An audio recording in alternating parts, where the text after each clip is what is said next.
Hi there, and thank you for tuning in. So, this is January 2022, and yesterday I was out on a shoot where I got caught in the rain. And rain in January is merciless in Denmark because there's no leaves on the trees. So when you're out in the woods, as I was, you can't seek shelter. It was like stepping into a shower, in the morning, just with all my clothes on. And I brought along my trusty 70 to 200 millimeter lens here. My absolute favorite lens is for the F mount. It's the VRII, but it is still for the F mount. I can't afford the Z mount version, so I'll hold on to this one. I'm very happy about it. And then I had my new camera, the Nikon Z6 Mark II, and of course in between the FTZ adapter. And what happened was I had a pretty good day with shooting a lot of good pictures, at least I think so. But the problem was all of a sudden the camera stopped working. And this was, of course, I had just arrived at a big lake that we have here locally.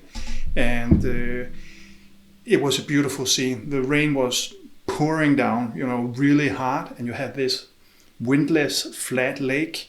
And then you had, a pier where sort of going into the horizon. I can show you the picture here as I talk. It was a really beautiful scene. And right when I got to that place, my camera stopped working. It was like, oh. What saved me was, and the reason why I have a picture to show you, was that I had my smartphone, my iPhone with me.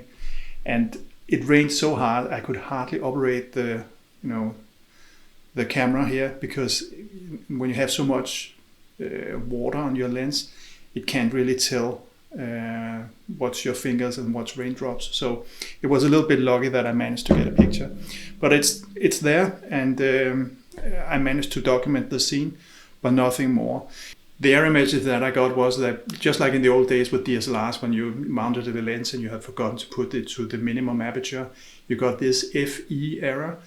And I got the same error, and that told me that the camera and the lens were not communicating anymore. And I couldn't shoot, I couldn't do anything. I could see through the viewfinder and the edges of the error message, but that's all I could do. So there was nothing more for me to do than to basically stop shooting and go home. When I got back home, I quickly tested the camera with a Z lens, and the camera isolated worked fine. Whew, that was a relief.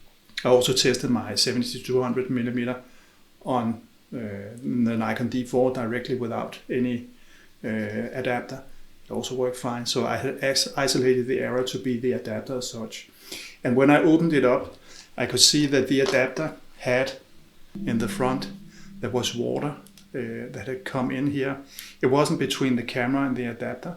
It was the adapter and the lens. That was where the problem was. And the way I carry it when I'm out and about is I have this, I don't know what you call this, sling thing. I don't know. It's a Blackrapid product. And in the beginning I hated this one because it's really, really cumbersome to make it sit the way it should. But once it's there, it's probably one of the best, because you can wear it like this, and it sits over in my case, my left shoulder, and then I carry the camera on my right hip, and the camera sits, upside down, which actually gives me a bit of a challenge to try and find a rain cover. But it sits like this, and it sits according to Nikon's instructions that when you have a lens that has a tripod mount, then you should use the thread on the lens and not the thread in the FTZ adapter, not the thread in the camera, but this one. So I've done as Nikon instructed, and yet still the water got in here between the adapter and the lens. The way I solved the problem was, other than dismantling it all, was to put the FTZ adapter on some heat. And after 1 to 2 hours, the problem was gone. So it wasn't that much water that had sort of gotten into the mechanics here, but some still. So what to do about all this? Well, the camera didn't have an issue. It is, as I see it, waterproof. The lens the same. It's the FTZ adapter that has an issue. And I think the solution is to buy one of these covers that will shelter the camera from the rain.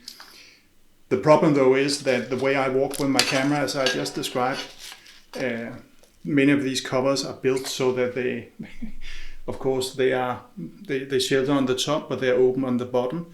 And if I walk with one of those with the camera upside down, you can imagine what will happen. So I think maybe just a simple plastic bag from IKEA will be my solution. I don't know. I haven't figured it out yet, but for sure I need to protect this area of the camera when I'm using the FTZ adapter. And that's my point with this video, to warn you that if you're using this combination as well, make sure that if you're walking in heavy rain, that you protect this part, as it is a little bit vulnerable to massive amounts of water. I will say again, it was like I walked into the morning shower with all my clothes on. It was that much rain that came down. So not every day I see that, but take the warning still. And if you consult the weather forecast and you can see heavy rain is heading your way, make sure to at least bring a plastic bag for you and your camera.